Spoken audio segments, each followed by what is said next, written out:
I built my store from nothing. 6 years of savings. 6 years of waking up before sunrise and coming home after dark. 6 years of my children watching their parents work without stopping. And in one afternoon, one woman with a phone almost took all of it away. She walked into my store, pointed her camera at my shelves, and told everyone who was watching that I was selling food that was not safe. She said it loudly, in front of my customers, in front of my daughter. I did not understand why. I had never spoken to this woman before. I had never done anything to her, but she kept coming back, week after week, with different women, looking at everything, writing things down, buying nothing. Then came the Facebook post. Then came the formal complaint. Then came the letter from the health department. I was terrified, not because I had done anything wrong, but because I knew that once people start believing something about you, the truth sometimes arrives too late. What I did not know yet was that my store was not the only target, and that the real reason behind all of it had nothing to do with food safety. It had to do with money and power and a name I had not yet connected to anything. This is what happened. My name is Shobha Mehta, and I have been living in Texas for 11 years now. I came here from Ahmedabad with my husband Ramesh and our 2 children. My daughter Priya was 7 years old when we arrived, and my son Arjun was only 4. We did not have much money. We had some savings, a few suitcases, and a lot of hope. That is it. That was everything we brought with us. For the first 3 years, Ramesh worked at a gas station and I cleaned offices at night. We lived in a small apartment in Houston. 2 bedrooms for 4 people. The children shared a room. We shared the other one. It was not easy, but we never complained because we knew why we were doing it. Every rupee we saved, we kept in a separate account. We did not touch it. Not for vacations, not for new furniture, not for anything. Ramesh used to say, "Shobha, this money is not for spending. This money is for our store." He had this dream for a long time. A small Indian grocery store. A place where people from our community could find the things they missed from home. Atta flour, tur dal, fresh methi, curry leaves, kakra. The kind of things you cannot always find in an American supermarket, or when you do find them, they taste different. They are not the same. In our 4th year here, we found a small space in a strip mall in a city called Conroe, which is about 40 miles north of Houston. The rent was not too high. The location was decent. There was already a small Indian and Pakistani population in that area, and also a lot of families from Bangladesh and Sri Lanka. We thought it was a good fit. We signed the lease in March and spent 2 months fixing the place up. Ramesh did most of the work himself. He painted the walls, installed the shelves, set up the refrigeration units. I handled the paperwork, the licenses, the food handling certifications. We did everything the right way. Every inspection, every form, every requirement. We did not skip anything. We opened on a Saturday in May. I remember that day very clearly. We had a small puja in the morning before we opened the doors. Just the 4 of us and Ramesh's cousin who had driven down from Dallas. We lit an agarbatti, said a prayer, and then opened the door. By noon, the store was full. I could not believe it. People had heard about us through word of mouth, through the community WhatsApp groups, through the temple notice board. Families came in and walked through the aisles like they were walking through something they had missed for a long time. One auntie, I remember, she picked up a packet of Haldiram's Sev and she just stood there holding it for a moment. She said, "I have not seen this in 2 years." She bought 4 packets. That was the moment I understood what we were doing. We were not just selling groceries, we were selling something people needed in a way that had nothing to do with hunger. The first year was hard financially, but it was growing. By the 2nd year, we were stable. By the 3rd year, we had regular customers who came every week. Families, students, elderly couples. Some of them would call ahead and ask me to keep something for them. Some of them became people I genuinely cared about. My daughter Priya used to help on weekends after she finished her homework. She was 15 by then and very responsible. She would manage the counter while I restocked the shelves or handled deliveries. Arjun was 12 and less interested in the store, but he would sometimes help carry boxes to the back. It felt like a family thing. It felt like ours. The store was called Mehta's Indian Grocery. Simple name. Ramesh wanted to call it something fancier, like Spice Route or Little India Market, but I said no. I said our name should be on it. If we are putting everything into this, then our name goes on it. He agreed. We had a small community around us by that point. There was a Gujarati family 2 streets over who were some of our first regular customers. There was a Telugu family who came every Sunday after temple. There was a Punjabi uncle who bought so much ghee from us every month that I started keeping a box aside just for him. These were not just customers. Over time, they became something closer to that. I am telling you all of this because I want you to understand what the store meant to us before I tell you what happened.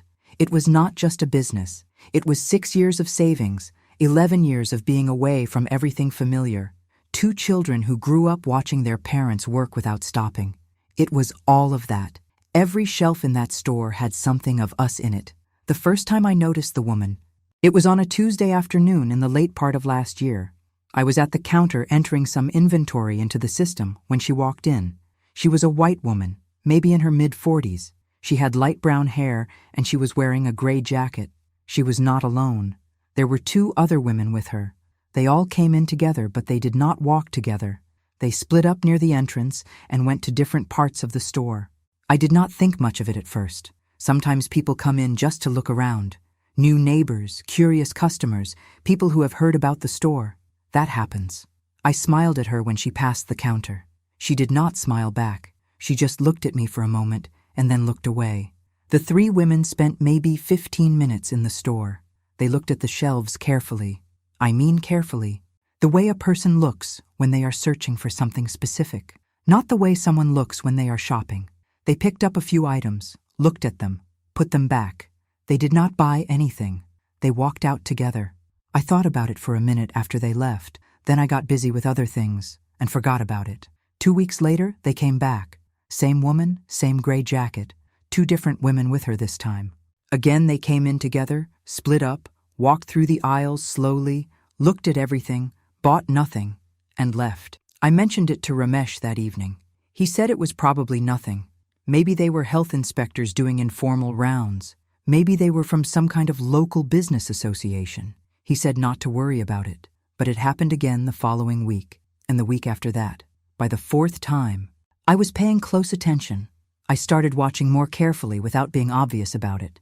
The woman in the gray jacket always looked at the same sections: the fresh produce area, the packaged spices, the refrigeration section with the paneer and the yogurt. She would look at the expiry dates on things, sometimes taking out her phone as if she was taking a note. Once I thought she took a photograph of one of the shelves, but I was not sure. I asked one of my regular customers, a woman named Deepa, who lived in the neighborhood for a long time, if she knew who this person was. Deepa looked at the description I gave her and said she was not sure, but that she thought she had seen her at some local city council meetings. She said the woman was vocal about neighborhood issues. She did not say more than that. I did not know what to do with that information. Neighborhood issues. That could mean anything. So I kept watching. I kept working. I kept doing everything the way I always did, carefully, honestly, by the rules. But something in me had changed by then. A small feeling. Not quite worry, not quite fear. Something quieter than that.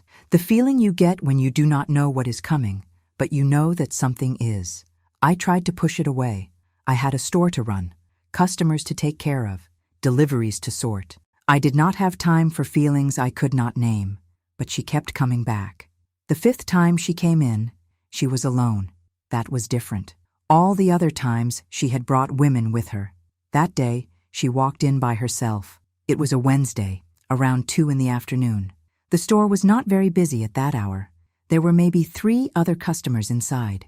She came in and went straight to the produce section. I watched her from the counter without making it obvious. She picked up a bunch of fresh methi, looked at it closely, turned it over, smelled it. Then she put it down and moved to the curry leaves. She did the same thing. She picked up the packaged curry leaves, looked at the date, turned the bag around, held it up near the light. Then she came to the counter. She put the curry leaves down in front of me like she was going to buy them. I smiled and said, "Just this one today?" She looked at me and said, "Are these fresh?" I said yes, they had come in 2 days ago. I told her the supplier we use, that we get fresh stock twice a week. She looked at the package again and then said, "The leaves look a little dark." I looked at the package. The leaves looked fine to me. Curry leaves are dark green. That is what they look like. I explained that to her calmly. She said, I have been buying curry leaves for a long time. I know what they are supposed to look like. I did not say anything to that. I just waited. She looked at me for a moment, then picked up the package and walked out. She did not pay for it. She just took it and left. I stood there for a second, not sure what had just happened. That was a $2.50 item. I should have said something. But I was so caught off guard by the whole thing that I just let it go. I told Ramesh that evening. He said I should have asked her to pay or put it back. He was right. But he also said that one package of curry leaves was not worth making a problem over.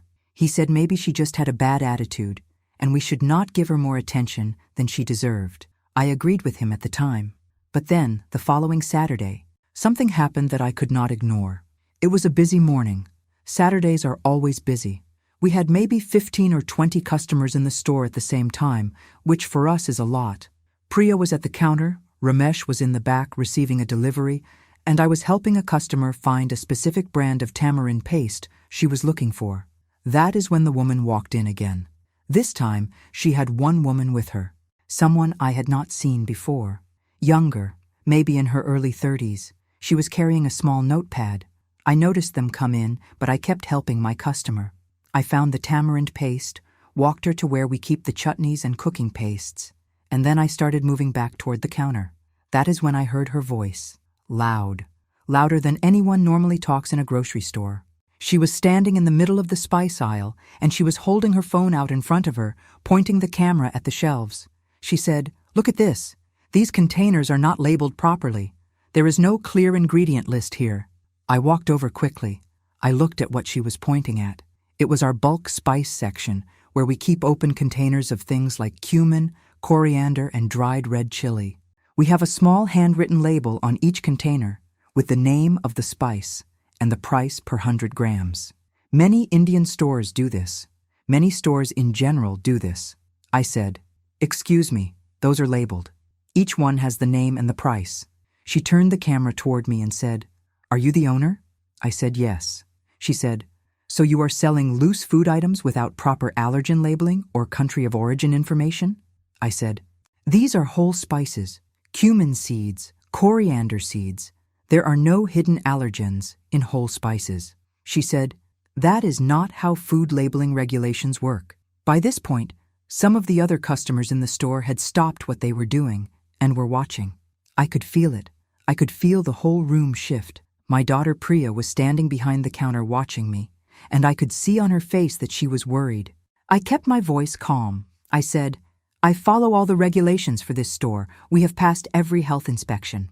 She said, "That is something the health department will have to verify." Then she and the woman with the notepad walked through the rest of the store, still recording. They looked at the refrigeration units. They looked at the dates on the packaged dairy products. They spent a long time in front of the fresh produce. I followed them at a small distance, not to argue, just to be present, to let them know I was watching too. They spent about 20 minutes in the store. Then they left. The damage was already done though. 3 of the customers who had been in the store when this happened left without buying anything. I saw them put down their baskets and walk out. I do not know if it was because of what the woman said or because they just got uncomfortable with the situation. But they left. I went to the back and sat down for a few minutes. Ramesh came in from the delivery and I told him what had happened. He watched the last part of it on the camera we have installed near the ceiling in the main aisle. He was quiet for a while. Then he said, "She recorded you." I said yes. He said, "She is going to post that." I had already thought the same thing, but I did not want to say it out loud. That evening I searched for her name. I did not know her full name yet, but I had a partial name from something she said during the confrontation. She introduced herself to one customer near the door as someone from a local community group. I searched the name of that group along with the city, and I found a Facebook page. I found her profile from that page. Her name was Linda Carver. She ran a group called Conroe Community Standards. The page had about 800 followers. It was mostly posts about local issues, noise complaints, traffic concerns, building code violations. But mixed in with all of that were posts about local businesses. There were a few that were just informational, but some of them were different. They had photographs, sometimes videos, and they had comments from group members that were not kind. I scrolled back through the history of the page. Over the previous 2 years, there had been posts about 4 different small businesses in the area: a Mexican bakery, a Vietnamese nail salon, a halal meat shop, and a Salvadoran restaurant. I sat with that for a long time. None of the businesses she had posted about were American-owned. I do not know if that meant anything. I told myself maybe it was a coincidence. Maybe those were just the places that had real complaints against them. I did not want to assume, but I could not stop thinking about it. 2 days later, she posted about my store. It was a video, 3 minutes and 40 seconds long. In the video, she walked through my store, pointing the camera at the bulk spice section, the produce area, the refrigeration units. She narrated in a calm voice, saying things like questionable storage practices and labeling that does not meet standard requirements and products that may not be safe for consumption. The comments came quickly. Some people said they had always been suspicious of those kinds of stores. Some said they would report it to the city. Some said they had shopped there and were now worried. But then something else happened that I did not expect. Other people started commenting too. My customers, regular ones, people I had known for years. A woman named Kavitha wrote a long comment saying she had been shopping at Mehta's for 4 years and had never had a single problem. A man named Suresh wrote that the store was the cleanest grocery he had ever been in. Others added their own comments, one after another. It did not stop the negative comments, but it was something. Ramesh read all of it and said, "We have people with us." I said yes, but I also said that it did not matter how many good comments there were if someone filed an official complaint, because then it would not be about opinions anymore. He asked me if I thought she would do that. I said I did not know. 3 days later, we received a letter. The letter came on a Thursday morning. Ramesh picked it up from the mailbox before I got to it. He did not say anything when he brought it inside. He just put it on the counter in front of me and stood there. It was from the Conroe City Health Department. It said that a formal complaint had been filed against Mehta's Indian Grocery regarding potential food safety violations. It listed 3 specific concerns. First, improper labeling of bulk food items. Second, possible storage temperature irregularities in the refrigeration units. Third, produce being sold past acceptable freshness standards. The letter said an inspector would be visiting the store within 10 business days. I read it twice. Then I put it down on the counter and looked at Ramesh. He was looking at me the same way. Neither of us said anything for a moment. Then Priya came downstairs before school and saw our faces. She asked what happened. I told her it was nothing she needed to worry about and that she should eat breakfast and get ready. She looked at the letter on the counter but did not say anything. She is 18 now. She knows when we are not telling her everything. After she left for school, I called our accountant, a man named Vijay, who has helped us with the business since the beginning. He is not a lawyer, but he knows the local regulations well, and he has contacts. I told him about the letter. He told me to stay calm, that health inspections happen, that as long as everything in the store was in order, we had nothing to worry about. I said everything was in order. I knew it was. We had never failed an inspection, not once in 6 years. He said then we had nothing to worry about. But I was worried, not because I had done anything wrong. I was worried because I understood something that Vijay did not say out loud, that when a complaint is filed against your business, it does not only matter whether you pass the inspection, it also matters what people already believe about you before the inspector walks through the door. And Linda Carver had been working on that part for weeks. I spent the next 3 days going through the entire store. Not because I thought there was a real problem, but because I needed to be absolutely sure. I checked every expiry date on every product. I checked the temperature logs on all 3 refrigeration units. I checked our cleaning schedule records, which we keep in a binder going back to the day we opened. I checked the labels on the bulk spice containers. On the bulk spices, I made a decision. I knew that technically what we had was acceptable under the regulations that applied to stores of our size and category, but I did not want there to be any question. So I ordered proper printed labels for every bulk container. They included the common allergen statement, the country of origin for each spice, the storage date, and our store name and address. I installed them within 48 hours. I also had a refrigeration technician come in and do a full service check on all 3 units. He found nothing wrong. He gave me a written service report with the date on it. I filed it in the binder. I did all of this not because Linda Carver had frightened me into thinking I was doing something wrong. I did it because I wanted the inspection to show exactly what our store was: a clean, well-run, properly managed business. I did not want to give anyone any reason to find fault with us, even on a small thing.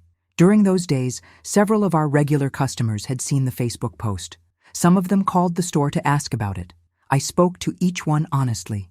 I told them a complaint had been filed, that we were fully cooperating, and that I was confident in how we ran the store. Most of them were supportive. One man, an older Telugu gentleman named Rao, who had been coming to us since our first year, came into the store specifically to tell me in person that he stood behind us. He said, "Shobha, I have eaten food from this store for 6 years. I am still standing. Do not let anyone tell you otherwise." That made me feel something I cannot fully explain. It helped. It genuinely helped. But there was another part of all this that I had not told anyone. Not Ramesh, not Vijay, not even Priya. I had kept looking at Linda Carver's Facebook page, not obsessively, but regularly, and something had started to feel strange to me. Not about the posts themselves, but about the timing of them. All 4 of the businesses she had posted about before mine: the Mexican bakery, the Vietnamese nail salon, the halal meat shop, the Salvadoran restaurant. They were all located within a 2-mile radius of each other, and all of them were in a part of Conroe that, I had learned from a customer who followed local city planning news, was being discussed in some city council meetings as a potential area for commercial redevelopment. I did not know what that meant exactly. I am not someone who follows local politics closely. I am someone who runs a grocery store.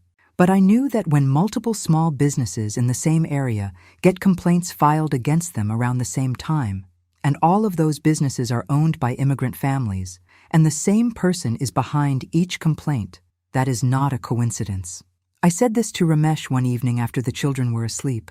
I sat down at the kitchen table and I laid out everything I had found: the pattern of the posts, the dates, the locations, the businesses involved.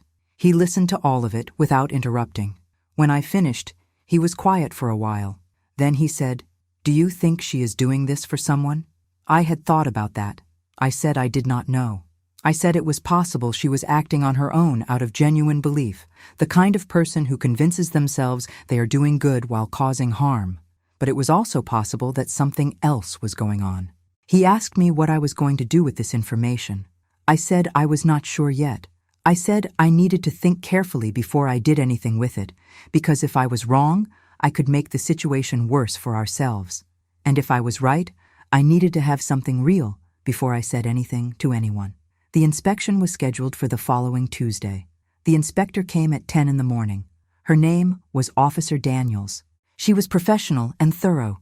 She went through the entire store with a clipboard and a checklist. She checked the refrigeration temperatures and reviewed the service report I had filed. She looked at the new labels on the bulk spice containers. She examined the produce section. She checked our cleaning records.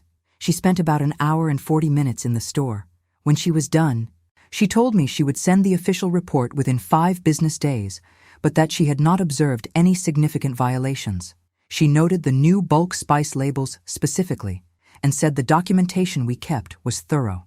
I thanked her. After she left, I went to the back room and sat down. I did not cry, but I felt something release in my chest that had been tight for 10 days. I called Ramesh, who had stayed home that morning because I had asked him to. I said it went well. He exhaled loudly on the phone. I could hear how much he had been holding. I called Vijay and told him. He said, "I told you, nothing to worry about." But I did not feel like nothing had happened, because something had happened. The complaint had been filed. The video was still on Facebook. The comments were still there. And even though we had passed, even though the inspector found nothing, there would always be people who saw the post and never saw the outcome. That is the thing about accusations. You can prove them wrong and still carry them. I reopened the store at noon that day, as normal. By afternoon it was busy, a normal Tuesday crowd. But around 3:00, something unexpected happened. A woman came in, who I had never seen before. She was in her 60s, white, small, with short gray hair. She looked around the store for a few minutes and then came to the counter. She said, "Are you the owner?" I said yes. She said, "I saw the posts online about your store. I want you to know I thought they were unfair. I live 3 streets from here, and I have never shopped here before, but I came today because I wanted to." She spent $45 that day. She bought rice and lentils and a jar of mango pickle and a bag of cardamom. Before she left, she said, "I will be back." I said thank you. I meant it more than she knew. After she left, I thought about her for a while, and I thought about Linda Carver, and I thought about the pattern I had found, and I thought about that area of the city and the redevelopment conversations Ramesh's customer had mentioned. I decided I needed to find out more, not for myself alone anymore, for all the other stores that had gone through this before us. I want to be honest about how I started looking into things. I am not an investigator. I am not a journalist. I am a woman who runs a grocery store, and I know how to read a spreadsheet, and I know how to ask questions. That is all I used. The first thing I did was contact the other business owners. I started with the halal meat shop because I had met the owner once at a local small business association meeting 2 years before. His name was Tariq. He was a Pakistani man in his 50s who had been in Conroe for almost 15 years. I called the number listed on his shop door, and he picked up on the 3rd ring. I introduced myself and told him about what had happened to my store. He was quiet for a moment, and then he said, "She came to you too." Just like that, like he had been waiting for someone to call. We met the following Saturday morning before either of our stores opened. We sat in his back room with 2 cups of tea, and he told me everything. Linda Carver had first appeared at his shop about 14 months before she appeared at mine. The same pattern. Women coming in groups, looking at everything, buying nothing. Then one day she came with a phone and recorded. Then a Facebook post. Then a complaint to the health department. He had passed his inspection too. But like me, he said the damage was already done in some people's minds. I asked him if he had ever figured out what was behind it. He said he had a suspicion, but he had never been able to confirm it. He said a few months after the complaint against his shop, he had heard from a friend who attended city council meetings that a development company had been in discussions with the city about acquiring several properties in that part of Conroe for a mixed-use development project. New retail spaces, some apartments, a parking structure. The kind of project that requires existing tenants to either leave or be pushed out. He said the properties where his shop stood and the other businesses that Linda Carver had targeted were all within the boundary of what was being proposed. I asked him if he knew the name of the development company. He opened a drawer in his desk and pulled out a folded piece of paper. He had written it down months ago and kept it. He slid it across to me. The company was called Meridian Property Group. I wrote that name down in my phone. Over the next 2 weeks, I did what I could from a computer and a phone. I looked up Meridian Property Group in the Texas Business Registry. It was a real company, registered 4 years ago, based in Houston. I looked up the names of the people listed as directors. There were 3 names. I searched each one. 2 of them I could find almost nothing about. The 3rd one had a LinkedIn profile and some mentions in local Houston business news. His name was Gerald Carver. I sat with that for a long time. Carver. The same last name as Linda Carver. I searched both names together. It took me a while, but I eventually found a photograph in a 2-year-old local newspaper article about a charity fundraiser in Houston. In the photograph were several people standing together at a table. The caption named them. Gerald Carver was one of them. Standing next to him, identified in the caption, was his wife, Linda Carver. I showed this to Ramesh that evening. He looked at the photograph on my laptop screen for a long time without saying anything. Then he looked at me. He said, "She was doing this for the development project." I said, that was what it looked like to me. That if the businesses in that area had complaints against them, if they had reputations damaged, if customers started avoiding them, they might struggle. Struggling businesses are easier to displace. Owners who are exhausted and financially stressed are more likely to accept a buyout offer and walk away. Ramesh said, "Did she know what her husband's company was planning to do with those properties?" I said I did not know. Maybe she did, and was helping deliberately. Maybe she genuinely believed she was doing something good for the community and did not connect it to her husband's business interests. I could not know what was in her mind. What I could see was the pattern. I called Tariq and told him what I had found. He was silent for almost a full minute. Then he said, "What do we do with this?" That was the question I had been asking myself too. I did not want to post something on Facebook myself and start a back and forth that made us look reactive and angry. I did not want to file a complaint without knowing if what I had found was actually a legal problem. I did not want to do anything that could backfire and make our situation worse. So I called a lawyer. I found her through VJ, who knew a woman named Patricia Okonkwo, who handled small business cases and had dealt with issues involving harassment and targeted complaints before. I called her office, explained the situation briefly, and she agreed to meet with me. I brought everything to that meeting. My printed copies of Linda Carver's Facebook posts, the dates, the names of the businesses, the Texas Business Registry information on Meridian Property Group, the photograph from the newspaper article, and the notes Tariq had shared with me. Patricia looked through all of it carefully. She asked several questions. She asked whether any of us had received formal buyout offers or communications from Meridian Property Group. None of us had, at least not yet. She asked whether we had documentation of passing our health inspections. I had mine. I called Tariq later, and he confirmed he had his as well. She said what we had was not enough on its own to file a lawsuit.